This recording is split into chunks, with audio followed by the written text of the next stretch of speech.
शादी फिक्स होती है ना, और अचानक से ऐसा लगता है जैसे पूरी दुनिया स्किन केयर एक्सपर्ट बन गई हो। ये फेशियल करवा लो, ये फेशियल मत कराओ, ग्लूटाथायोन आईवी लगा लो। अरे शादी है ना, तो गोरा तो होना ही पड़ेगा। जैसे शादी के कार्ड के साथ स्किन पैनिक भी फ्री में आता हो। अगर आप भी ब्राइड टू बी हो या किसी क्लोज की शादी आ रही है तो ये वीडियो आपके लिए है। ये वीडियो पूरी देखना। हाय, आई एम सताक्षी, और अगर आप भी उन लोगों में से हो जिनको स्किन एक्सपेरिमेंट्स पसंद नहीं है तो this video is for you. No pressure, no सलोन के व्हाट्सएप फॉरवर्ड्स, बस थोड़ी सी सेंस। और हाँ, ऐसे रियल टॉक्स पसंद हैं तो इस चैनल को सब्सक्राइब कर लेना। शादी का सीन क्या होता है? आप पूरी शादी प्लान कर रहे होते हो और पूरी सोसाइटी आपकी स्किन प्लान कर रही होती है। कोई बोलेगा तुम्हारी स्किन तो वैसे अच्छी है, बट ये जो बट है ना, ये डेंजरस है। उसके बाद ब्लीच, पील, फेशियल ट्रीटमेंट अब आ जाता है। और प्रॉब्लम ये नहीं है कि एडवाइस आ रही है, प्रॉब्लम ये है कि सबको इंस्टेंट ग्लो चाहिए। और मैं एक चीज़ बहुत क्लियरली बोलना चाहती हूँ, शादी स्किन चेंज करने का टाइम नहीं है। शादी स्किन को डैमेज ना करने का टाइम होता है। ग्लो कोई सरप्राइज टेस्ट तो है नहीं कि जो लास्ट मिनट आपको क्लियर करना है। अब सप्लीमेंट्स की बात करते हैं, जहाँ सबसे ज़्यादा कंफ्यूजन होती है। बायोटिन हेयर और नेल्स के लिए होता है, कोलाजन स्किन के लिए होता है, और ग्लूटाथायोन रिलैक्स कलर चेंज के लिए नहीं है। ये चीज़ें ऐसी नहीं होती कि एक दिन आपने लिया और नेक्स्ट डे वाह दुल्हन रेडी है। ये बॉडी को सपोर्ट करती है, स्किन को स्टेबल रखती है। और प्लीज़, आईवीज, इंजेक्शंस, आप स्किन प्रेप कर रहे हो, मेडिकल कैंप अटेंड नहीं कर रहे। अगर आपको ये सब कुछ सुन के लग रहा है फाइनली समवन सेड इट, तो प्लीज़ मेरे चैनल को सब्सक्राइब कर लेना और इस वीडियो को लाइक कर देना। और अभी ये वीडियो ख़त्म नहीं हुई है, पूरी वीडियो एंड तक देखना। स्किन केयर में सबसे फ़नी चीज़ क्या होती है? लोग 5 प्रोडक्ट लगाते हैं और सोचते हैं कि स्किन अचानक से बोलेगी कि थैंक यू, अब मैं ग्लो करूँगी। नो, मॉइस्चराइज़र लगाओ, रुको, सनस्क्रीन लगाओ, रुको। स्किन भी थोड़ा पेशेंस डिज़र्व करती है। रोज़ शादी थोड़ी है। And now comes to the शादी है तो मेकअप करना पड़ेगा। लोग मेकअप आर्टिस्ट, इतने लाखों करोड़ों के मेकअप आर्टिस्ट को बुक कर लेते हैं, पर उनको एक्चुअल में पता नहीं होता उनकी खुद की नीड्स क्या है। मेकअप आर्टिस्ट तो बोल देगी अच्छा ये लुक है, आप बता दो कौन सा लुक आपको पसंद आ रहा है, ये लुक आपके फेस पे कर देंगे। नाउ कम्स उन लोगों का क्या जिन्होंने लाइफ में आज तक मेकअप ही नहीं किया है, जिन्होंने आज तक फाउंडेशन ही नहीं लगाई है, जिनके लिए मेकअप सिर्फ एक लिपस्टिक का एक काजल होता है, कभी कभी मस्कारा आईलाइनर हो जाएगा। तो कहीं किसी भी रूल बुक में नहीं लिखा हुआ है कि आपको फाउंडेशन लगानी है। अगर आप नॉर्मल लाइफ में फाउंडेशन नहीं लगाते हो, हैवी मेकअप नहीं करते हो, तो शादी वाले दिन अपनी स्किन को शॉक देने की कोई ज़रूरत नहीं है। स्किन टिंट्स लगा सकते हो आप, टिंटेड सनस्क्रीन्स आती हैं वो लगा सकते हो आप। और अगर वो कुछ नहीं लगाना, आपको फाउंडेशन लगाना है तो गो फॉर पाउडर्ड फाउंडेशंस। मैं बेसिकली खुद हैवी मेकअप नहीं करती हूँ, मैं टिंटेड सनस्क्रीन यूज़ करती हूँ, जो कि मेरी स्किन में इतनी ब्लेंड हो जाती है कि वो लगता ही नहीं है कि कुछ लगाया है फेस पे, एंड ग्लो आता है वो अलग।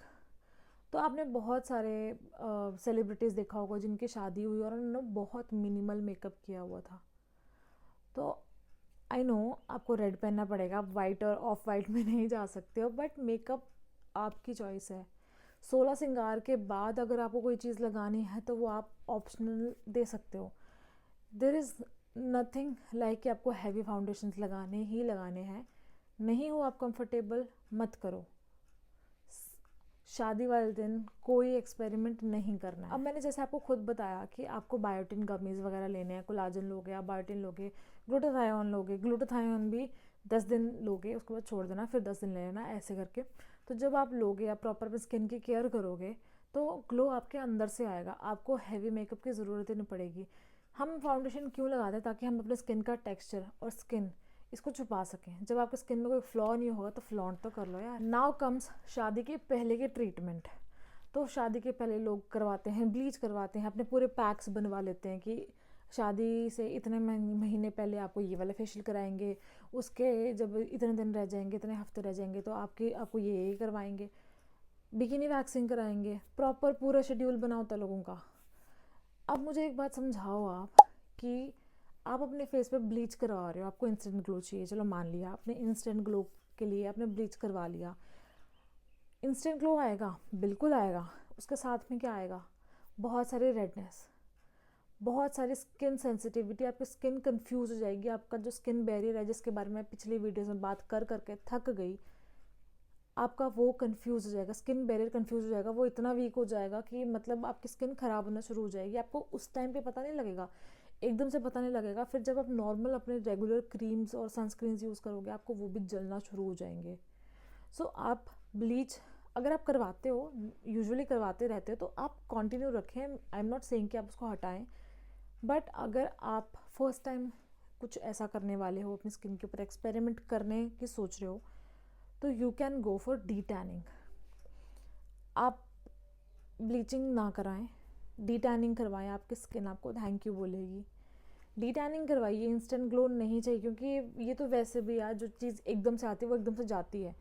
तो आपकी शादी को टाइम है तो आप डी टैन करवाइए, बॉडी मसाजेस कराइए, ब्लड सर्कुलेशन बढ़ेगी तो ग्लो अपने आप अंदर आएगा, ग्लो आएगा, कॉन्फिडेंस आएगा, सब सही होगा। अब लास्ट मोमेंट पे, मैक्सिमम लड़कियों के लास्ट मोमेंट पे थॉट आते हैं कि यार अभी ट्राई कर लेते हैं, क्या ही हो जाएगा। बेब, ऐसा होगा जो तुमने सोचा भी नहीं होगा। अब इसमें मैक्सिमम लोग क्या करते हैं कि जिन्होंने अपने लाइफ में कभी बिकिनी वैक्स नहीं करवाई अपने लाइफ में, this is a very sensitive topic. आपने अपने लाइफ में कभी बिकिनी वैक्स नहीं करवाई, बट आपको शादी के टाइम पे करवानी है, क्या ही हो जाएगा, है ना। क्या हो सकता है मैं आपको बताती हूँ। आपको हो सकता है वो आपको वैक्स सूट ना करे, आपको रैशेज हो जाए, आपको पिंपल्स हो जाए, आपको एक्ने निकल आए वहाँ पे, आपकी स्किन बर्न हो जाए, फिर आपकी शादी का सारा मज़ा ख़राब। पूरी शादी में आप परेशान होगे, क्योंकि शादी तो होगी, एक रैश एक्ने की वजह से आपकी शादी पोस्टपोन तो नहीं होगी।